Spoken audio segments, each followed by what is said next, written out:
حضرت ابو موسیٰ رضی اللہ تعالیٰ عنہ نے فرمایا، رسول اللہ صلی اللہ علیہ وآلہ وسلم نے کھڑے ہو کر ہمیں 5 چیزوں کے متعلق خبر دیتے ہوئے فرمایا، بے شک اللہ سوتا ہے، نہ یہ اس کی شان کے لائق ہے کہ وہ سو جائے۔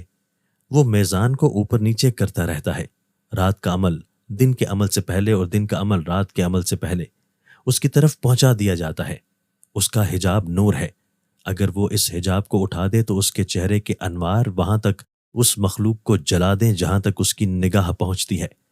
حضرت ابو ہریرہ رضی اللہ تعالیٰ عنہ بیان کرتے ہیں، رسول اللہ صلی اللہ علیہ وآلہ وسلم نے فرمایا، اللہ کا ہاتھ بھرا ہوا ہے، رات دن کی سخاوت اسے کم نہیں کرتی۔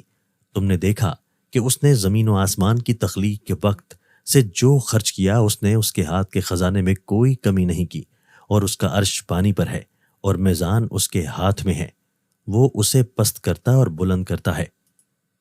حضرت جابر رضی اللہ تعالیٰ عنہ بیان کرتے ہیں، رسول اللہ صلی اللہ علیہ وآلہ وسلم نے فرمایا، 2 خصلتیں باعث سے معجب ہیں۔ کسی شخص نے عرض کیا، اللہ کے رسول، وہ 2 معجب کیا ہیں؟